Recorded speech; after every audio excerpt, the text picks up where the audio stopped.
Good afternoon, everyone. I would like to welcome you to today's webinar entitled Assessment and Treatment of Latino Males with Eating Disorders, Cultural Considerations. I have a few things that I'd like to note before we get started. Participants will be muted upon entry and videos turned off. For technical assistance, we ask that you please use the chat box located at the bottom of your screens. You will also receive an email approximately 1 month after today's presentation requesting feedback and impact on today's presentation. About later on this afternoon, you will receive an evaluation from our continuing education coordinator. And then we ask that you visit us at www.ncdus.org/training to view other training opportunities that we may have. I'll now go ahead and introduce today's speaker.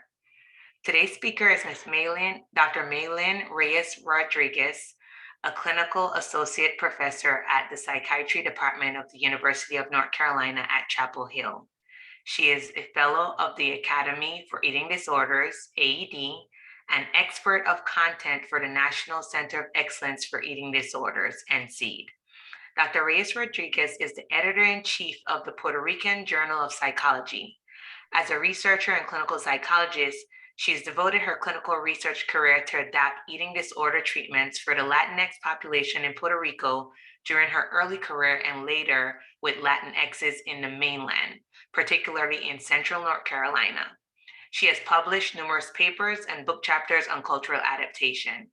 She's actively involved in the Latinx community as a columnist in one of the main Latino newspapers in North Carolina, La Noticia, in which she provides psychoeducation on mental health in order to raise the awareness and reduce the health disparities in this community.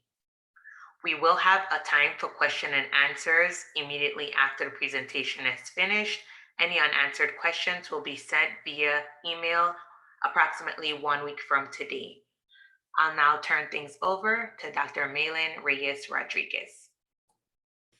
Thank you, Lechelle, for that introduction, and thank you, NCED, for organizing this webinar, and thank you all for joining us in this topic.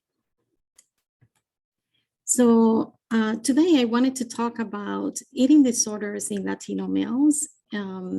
What are the challenges that we are facing when we are doing assessment and also treatment? And what are the cultural aspects that we have to take in consideration when we are working with this population? The specific aims of this webinar is to identify cultural values and other relevant factors to be considered when working with Latino males, and also to discuss cultural considerations that are suggested during the assessment and treatment of Latino males. So basically in this webinar, I wanted to focus primarily in 5 topics. I wanted to present what we know in terms of prevalence, what are the presentation of eating disorders in Latino males, also the challenges that we are facing when we are doing assessment, particularly when we are assessing the binge eating behavior, but also body dysmorphia, and what are the cultural considerations that we have to put in place when we are doing treatment. And also I would talk a little bit about prevention. When we think about eating disorder in males, for some reason, we think that this is a very recent issue. However, we know in terms of the history that the first cases of males with eating disorder were identified as early as the late 17th century. For example, in the 1689, Richard Morton was the one who identified the first case of anorexia in male. He used the terms of nervous consumption to identify that. And then later in the next century, we have Robert White, who also reported a case of 14-year-old male with anorexia nervosa. Then we have in the 1874, William Gould was the one who introduced the term of anorexia nervosa, but also a believer that eating disorder was not an issue only for female, but also for males. And with Charles Lasigi, they identify and reported the first cases of eating disorders in males, particularly anorexia.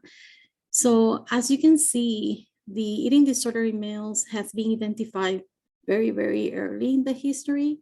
However, for some reason, the eating disorder field has been primarily focused on females. And because of that, diagnosis criteria has been focused primarily on in the experience of females, and also the assessment. The assessment protocol has been developed and tested primarily for females. And when we look in terms of clinical trials, basically most of them has been conducted primarily with females. And that has raised a lot of concerns about if we are accurately assessing eating disorders in males. One example of that is if we have a clinical case, female, and another clinical case, male, being diagnosed by a clinician, meeting all of the diagnosis criteria for an eating disorder, and we look in terms of the score for the eating disorder inventory and also for the eating disorder examination questionnaire, we would see that the score for males would be lower than the score for females. So that is telling you that the measures that we have are not capturing pretty well the experience of eating disorders in males. So the reality is that we have a backbone of information when we talk about eating disorder in males. So the research in males is very limited. We know that about 25% of AN and BN cases are males. We know also that 5 to 11% of clinical cases in clinical settings are males. And also we know that Latino boys report higher eating disorder behavior when we compare with white, Black, and Asians. So let's look in terms of the prevalence. We have only 2 prevalence studies, national prevalence studies, exploring eating disorder in Latino males. One of them was published in 2007 by Alegría and collaborators, and they estimated the lifetime prevalence and also the 12-month prevalence using the DSM-4 criteria. They found for anorexia in lifetime and also 12-month prevalence of 0.03. For bulimia nervosa, lifetime 1.34%. When we look in terms of 12 months for bulimia nervosa, reduced to 0.72%. In terms of binge eating disorder, we see that the prevalence for lifetime is 1.55, lower for 12 months, which is 0.63. And when we look in terms of any binging, it's a little bit higher, 5.43 for lifetime and 2.23% for 12 months. The second study that we have published looking into eating disorder in Latino males was in 2011, published by Marquez and collaborators. And they used like 3 data sets, including the data set that the study from Alegría used for their study.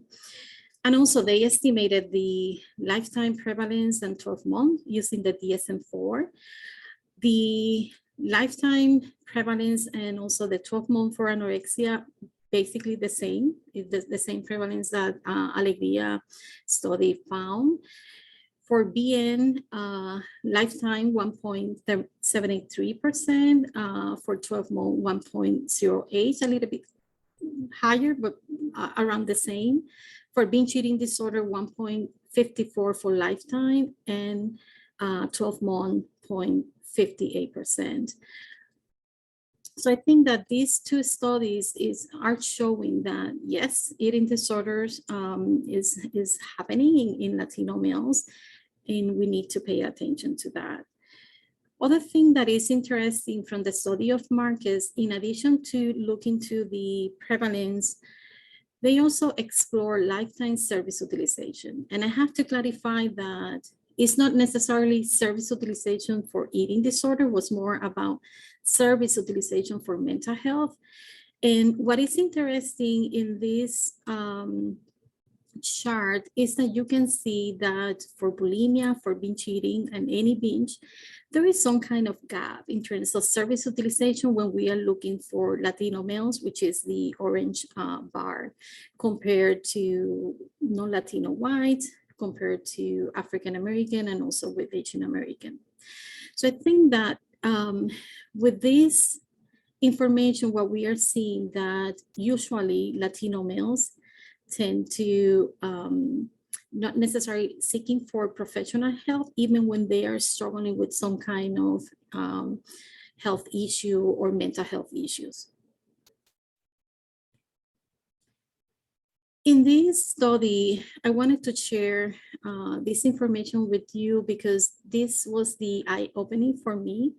This is a study that we conducted at the University of Puerto Rico system, which comprise 11 campuses around the island.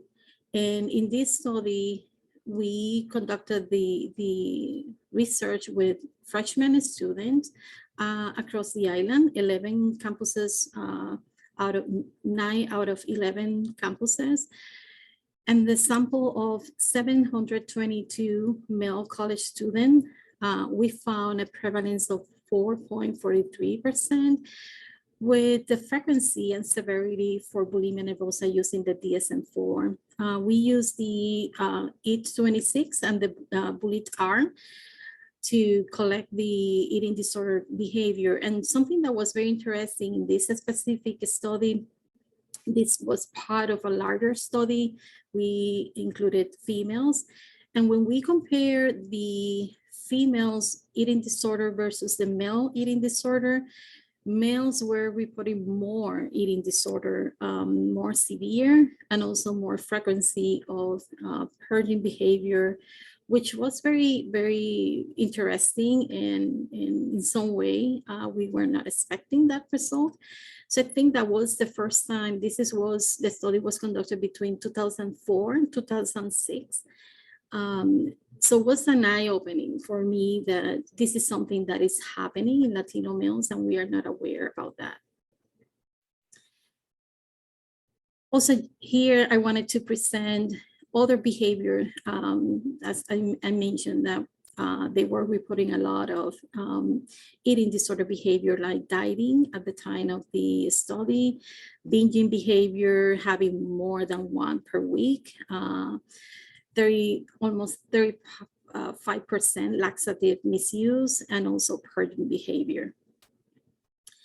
And another aspect that was interesting, and those who were reporting more eating disorder, they were more into the overweight or obese side. This is another study conducted in Latin American. Particularly, they were identifying indicator of eating disorders in gay men sample in Latin American. This was conducted in 10 Latin American countries. They used the Eating Attitude Test 26. They didn't specify any cutoff point. However, I think that they were looking more into the eating behavior. Is surprising that Cuba, Puerto Rico, they reported the highest percent, 15%, followed by Paraguay, Guatemala, so Peru. So I think that in general, we are seeing high prevalence of disorder eating behavior in this sample of gay men in Latin America.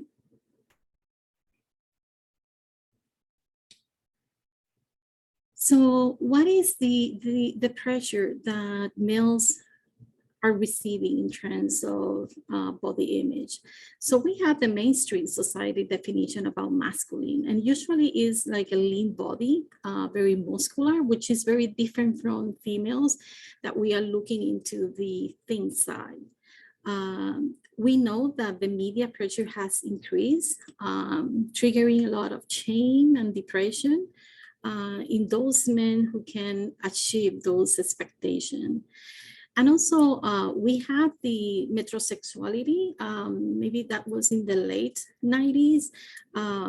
That emphasis on the heterosexual males to the physical appearance, grooming, spending a lot of time and money in beauty treatment and using fashionable clothes. So I think that that was another pressure for men to look in certain way. So here, I think that it's interesting to see the evolution of bodybuilding across time. So you can see that at the beginning, obviously, you can see the definition of the muscle, the six pack, but has been increasing through across the time. And if you look into the 2021, the muscle tend to be bigger, and there is like that expectation about having larger muscle and very defined. So if we look in terms of body image and Latino males, what is different for Latino? One of the concepts that we need to look at is the machismo. And I think that I wanted to expand a little bit this concept about machismo, because when we talk about Latino males, something that crossed to our mind is the macho, right? And sometimes we think about machismo as someone chauvinist, and I think that that is not necessarily the entire definition or the experience of machismo in our culture. I think that is the strong pride, being masculine, but also is the pride of providing for the family, is the pride of protecting your family. And when we think about protection, we think in someone who physically can make you feel safe. And in that sense, this is why as the male, Latino male associated the masculine with having muscle. So usually being overweight is a factor for discrimination. It's like a weakness because you don't have control, because you can show that you're the one who can protect. Also, what we are seeing is in terms of those Latinos experiencing muscularity concerns, they tend to have more eating disorder symptomatology, also low self-esteem, social anxiety, and the use of supplement. The other cultural aspect that we have to take in consideration is the acculturation. And we have the immigrant paradox, and the immigrant paradox is telling you that those who recently moved to the US in some way, they are protected. They keep some healthy behavior. But when we compare with first generation or US born, the health decrease, the health in some way deteriorate. So what we are seeing, that is in general with health, right? But what we are seeing in eating disorder, some studies have reported the opposite, that those who are less acculturated, they endorse more into the loss of control eating. We are seeing also the greater body image concern and lower BMI as a risk factor for disorder eating. I think that maybe an explanation for that could be that it's not necessarily the acculturation process who can be a risk factor for eating disorder. It's more the acculturative stress. At least there are some studies with females, Latina females, that has shown that it's more the stress coming from the acculturation rather the acculturation per se. So I guess that maybe that could be something that can explain why in some studies has found that those Latino males with who are less acculturated are showing more eating disorder behavior. So let's look into the presentation of eating disorder in males in general. What we are seeing is a higher prevalence of binge eating behavior and purging compared to women. And this is something that I found in the study that we conducted in the University of Puerto Rico. The history of mild or moderate obese before developing eating disorder. Again, that was something that we saw in the study of the University of Puerto Rico. Men tend to do exercise as prevention for medical complication, but also to optimize performance in a sport or to be eligible to compete. Other presentation that has been reported by eating disorder, specifically for anorexia, the leanness for enhancing muscle definition, the six-pack abdominal muscle rather than the flat stomach, that is usually the goal for females. But also the compulsive exercise, they have found that is similar both in females and male. For bulimia nervosa, boys report less eating concern and might not experience as much loss of control as female. For binge eating is the most prevalent eating disorder in males, and ARFID are the 35% are boys. In Latinos, what we have been seeing in terms of presentation in Latinos, the concern with fat are more relevant to loss of control of eating habits more than the actual size. And those less acculturated, as I said, engage in more loss of control eating. Also, we had the body image concerns are very common, particularly the muscularity-based dissatisfaction and the rigid protein-based diet. Latinos are more likely to engage in more extreme behavior to lose weight compared to white.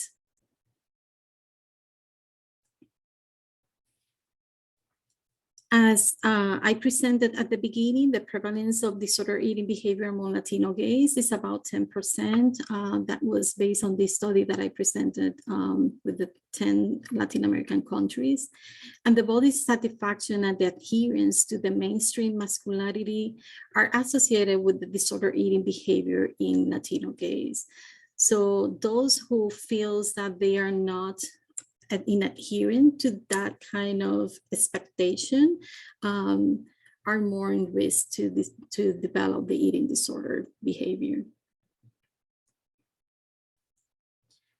We have to pay attention that there is some minority groups who are in a higher risk for body dissatisfaction and eventually to potentially develop an eating disorder, such as athletes, homosexual, and transgender males. So let's move into assessment, because as I mentioned at the beginning, most of the instrument has been developed and tested primarily for females. So the main issue is that females and males can experience body dissatisfaction in a very different way. And maybe the gap that we are seeing in terms of prevalence is because we are not capturing pretty well the eating disorder in males. We have in Spanish, the eating disorder examination has been translated into Spanish and tested particularly in the US. We also have the EDQ, which is the questionnaire based on the eating disorder examination. And I just wanted to share one of the experience that I had during assessment for Latino males for eating disorder was the loss of control. When I was assessing the binge eating behavior and asking about the loss of control with the sense of lack of control, the patient was saying, no, that doesn't happen to me. And but in some way, some of his report was very consistent with the binging episode. So at some point, I realized that it was important to ask a different question, and instead of focusing on the loss of control, was more about it is hard to stop eating when you are eating. And that was the moment that he was explaining that for him, loss of control was more like an aggressive behavior, and that was because that was the reason why he say no, I have control about my eating. So I think that we have to be careful about the loss of control, especially males, because they don't want to feel that they are out of control. And out of control, maybe for some Latinos, I am not saying for all of them. Remember that we have nuances across Latinx subgroup, and we have to be careful if they are understanding the sense of lack of control and not thinking that we are asking for aggressive behavior.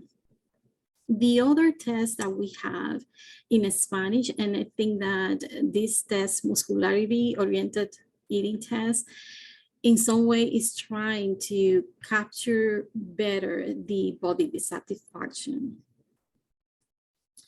So here you have the study published with the translation in Spanish of the muscularity-oriented eating test. We have another instrument, the muscle dysmorphic disorder inventory, that they publish norms for gender minority populations. So I think that it's important to know that there are many other instruments that can be as a complementary for the assessment of eating disorder if we feel and think that the current assessment protocol that we have doesn't capture pretty well the eating disorder in males. So here, just to give you a sense of some of the question of the muscularity-oriented eating test. For example, I have used meal replacement supplement when I felt full. I have felt anxious when I run out of protein-based supplements. So I think that is asking some questions that are more appropriate for males and see if that can help to identify the body dissatisfaction. And that instrument is in Spanish. So what are the cultural considerations? I think that, remember, with the Latinx, not only males, but also females, stigma is a huge factor. Having an eating disorder sometimes could be hard to accept because it doesn't match with the image about being strong, and usually in terms of the Latino culture, there is a stigma about having a mental health because it's equal to be like weak, and it is very hard for them to feel comfortable being open about having a mental health issue and also having an eating disorder. At least in the study that I conducted with females, we found out that the stigma about having an eating disorder was greater than the stigma of having a mental health. So it would be interesting to see if that is the same with Latino males. In terms of Latino males, if they feel discriminated, that has been correlated with a poor health. The other piece is the acculturative stress. As I mentioned before, it's not necessarily about the acculturation process. Sometimes it's more about the stress coming from that process that has been identified as a risk factor for eating disorder. So we have to take that in consideration. Other aspect that is very common in the Latino culture is the sick health pattern is very different. Usually they wait until the symptoms are very severe and they tend to underutilize specialized treatment. I think that that could be associated with functionality. If I feel that I can function, that I can do what I need to do to provide for my family, I don't want it to waste my time going to an appointment. In terms of not going to specialized treatment, I think that is more related with the stigma. I don't want someone knowing that I am going to a psychiatrist or to a mental health clinic because they will think that I am crazy. And that is a signal of being weak. In terms of treatment, I think that it's important to avoid the stereotypes. I know that usually when we think about Latinos, we think about machismo, but I think that we need to try to be open and trying to see machismo in a different kind of definition that is not only necessarily this kind of aggressive behavior, is more also the pride of being the one providing for my family, which is more in the positive side and the one who can protect my family. I think that because we don't have clinical trials focused on Latino males, we can make like a strong recommendation about what should be doing in terms of treatment. In that regard, I would say we need to explore their own experience with eating disorder and trying to be open to know how they are experience the eating disorder. Other aspect that for me has been very important working with Latino family has been psychoeducation, especially when we have a Latino gay with an eating disorder or any kind of gender identity. That is a factor of a lot of stress in Latino family, especially because Latino family are attached to traditional values. And sometimes it is the first time for them to have someone talking about being gay or being transgender in their family. And that increased a lot of stress in the family. And because of that, increase the stress on the patient and can exacerbate the eating disorder symptoms. So I think that it is important to work with the family, provide the psychoeducation. And if you don't feel that you have the expertise on that topic, for example, I remember the first case that I treated a transgender male, and I was very open with the family. This is my first case. I need to educate myself in the transgender topic.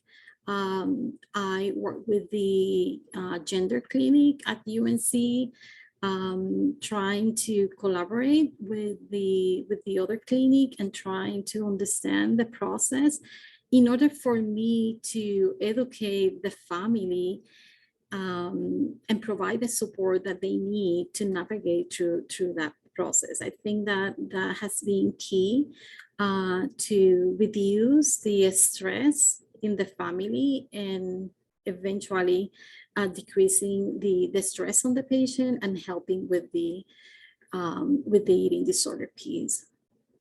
The other piece that is important in terms of psychoeducation is about eating disorder. It is sometimes very hard for the family, especially Latino family, to understand the nature of the eating disorder. And I have to be honest, sometimes even other professionals who are not from the eating disorder field, they don't get it. It is very hard sometimes to understand the eating disorder.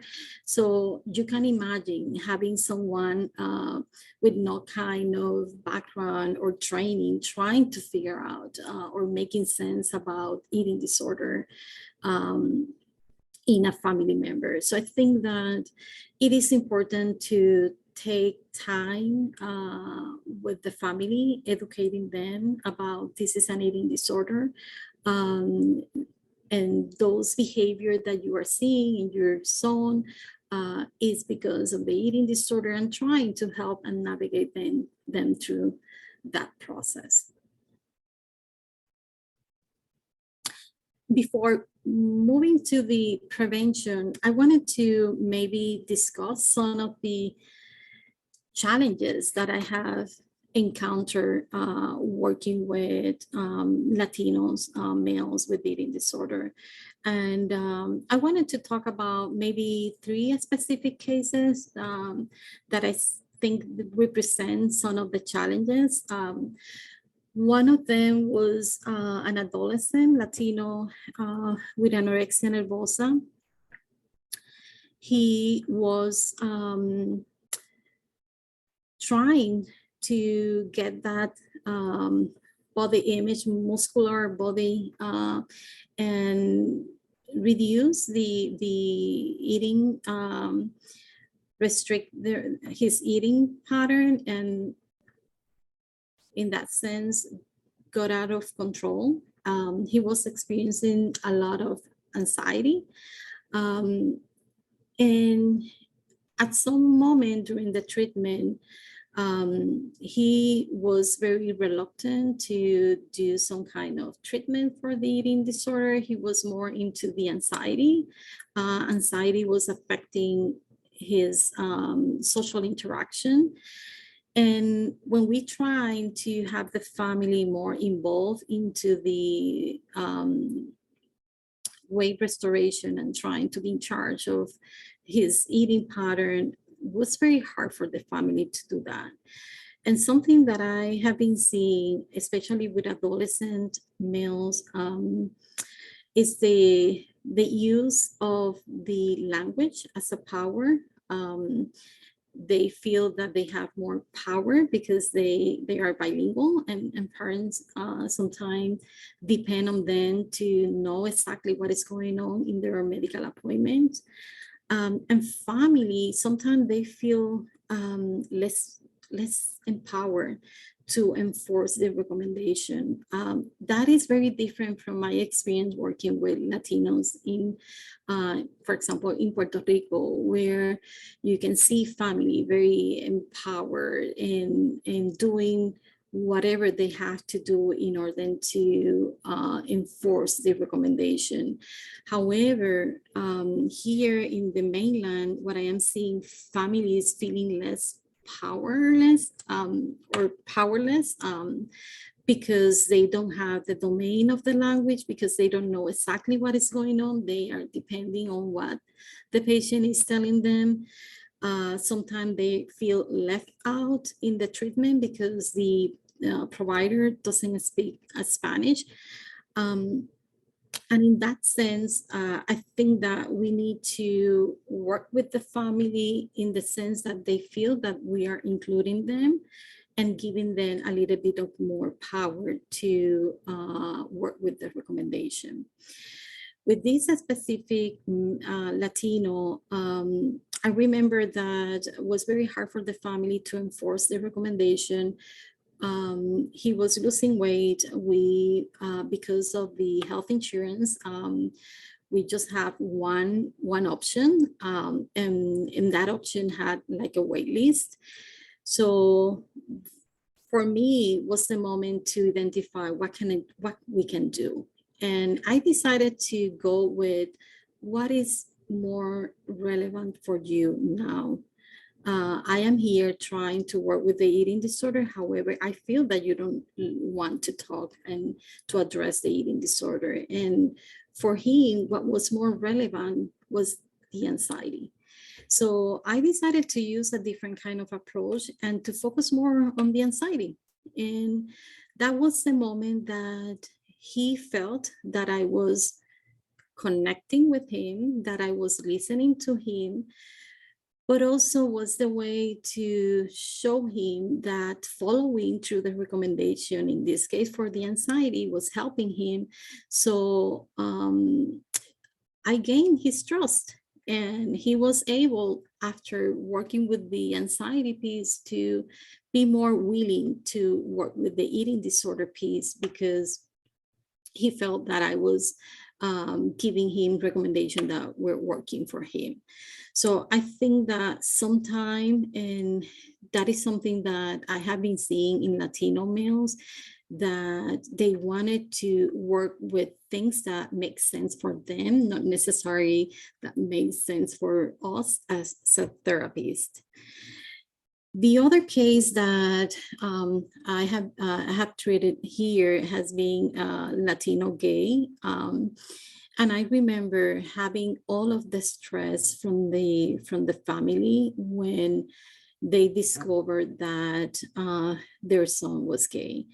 And part of the process is not only working with the eating disorder, is also working with the family, trying to help them to navigate through this disclosure, what was for them, trying to work with the communication,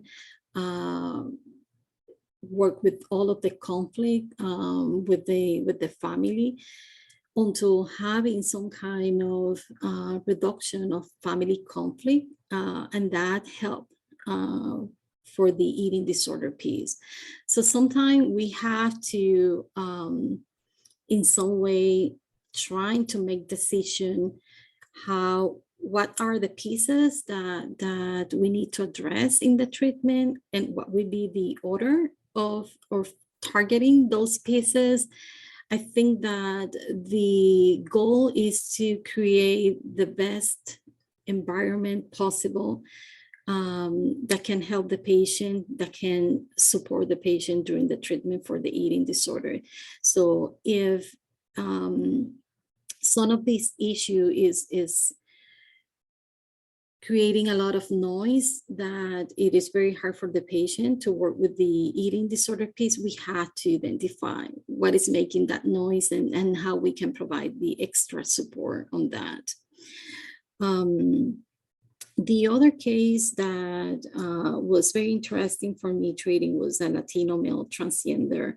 And again, that was important to educate myself in terms of transgender issues, and trying to communicate to the family all of the questions that they were asking about what is a transgender, and why, if now is he, why now he is in love with a female. So all of these kind of concept about transgender, homosexual, bisexual, all of those concepts was very important for me to navigate with the family, have a discussion, trying to help them to understand what was going on with his son, their son.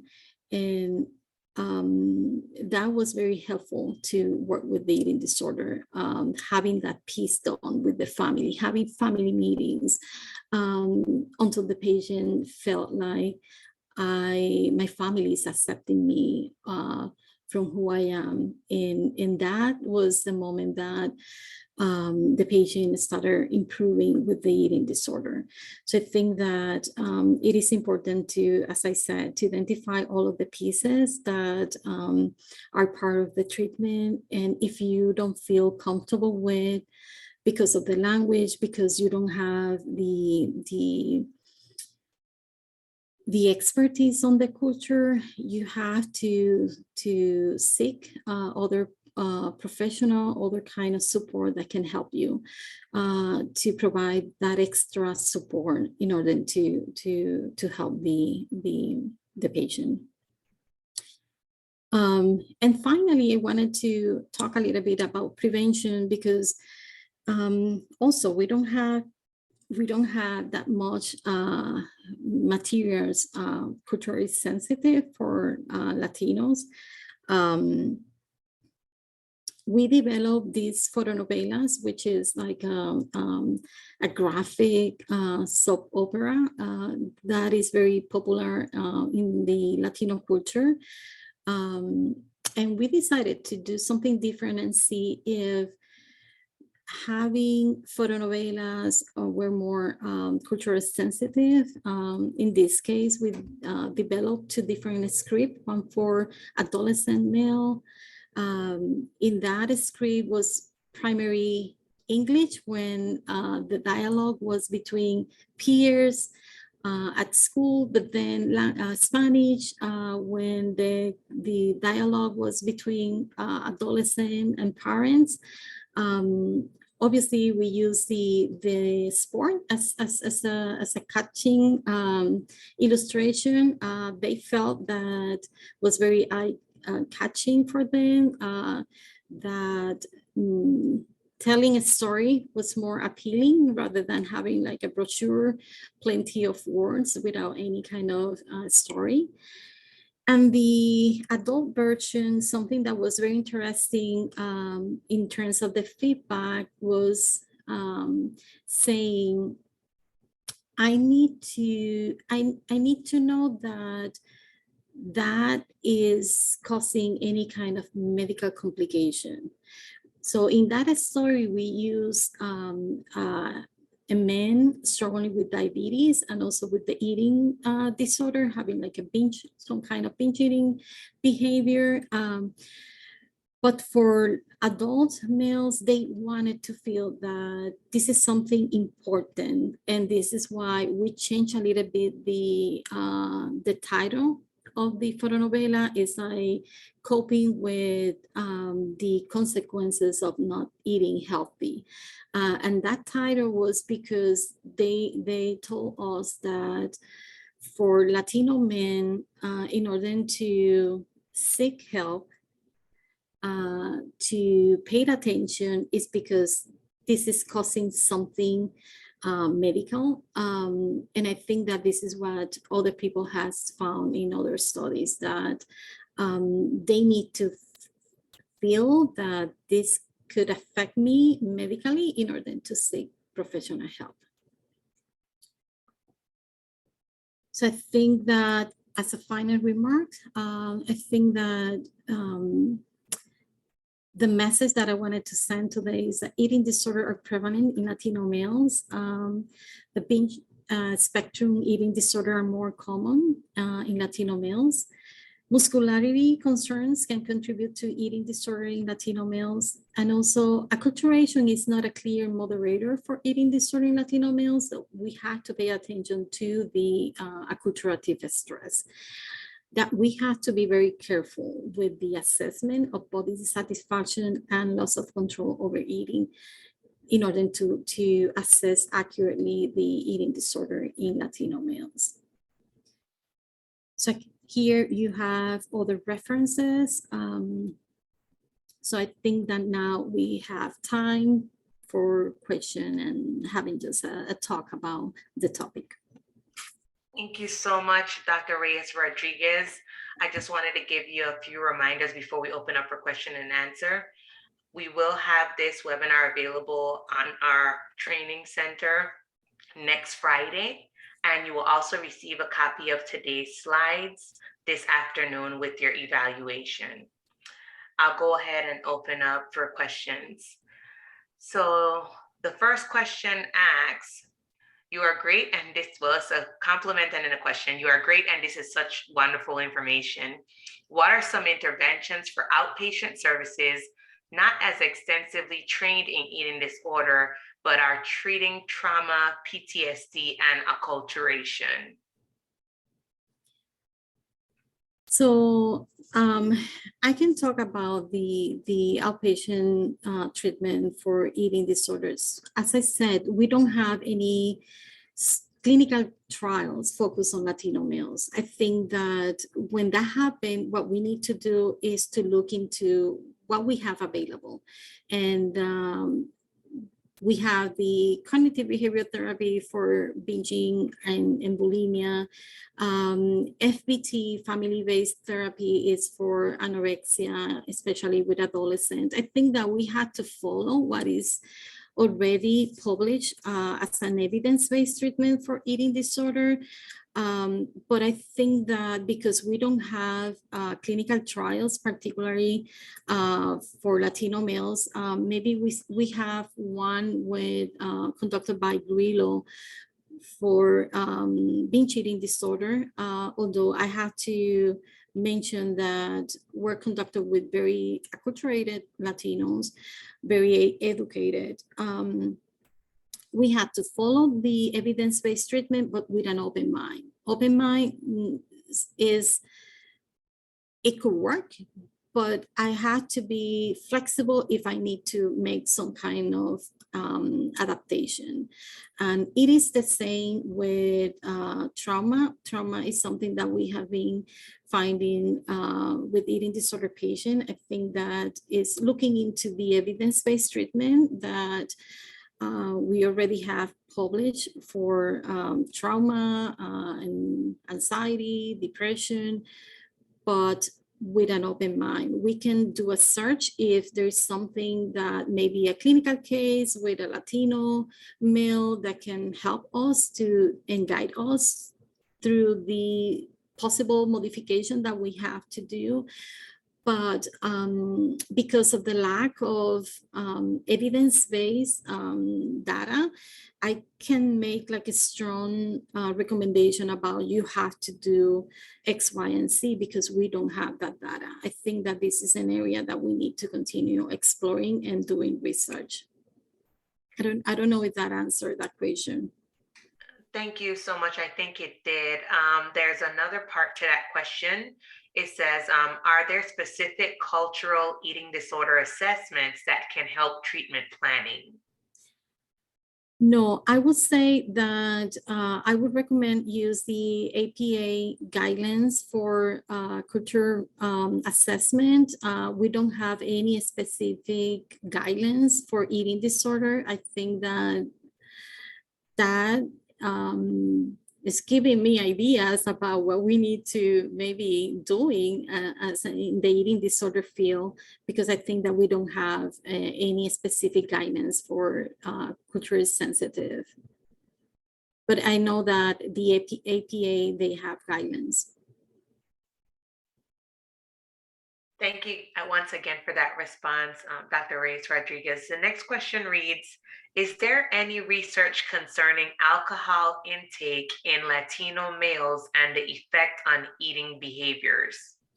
That I am aware, no, not to be honest, but that is another topic that is very interesting. Thank you so much once again. And the two questions that you answered initially, they did say thank you for those responses. It answered the questions that they asked. Are there any other questions? Please feel free to type them in the question and answer box. We have about 5 more minutes. One more came in. Are there resources for nutritionists or dietitians based workers that can accommodate clinical treatment? Yeah, I think that for dietitian, when the cultural adaptation that I did for CBT with Latinas females, we use a dietitian who was bilingual in Latina.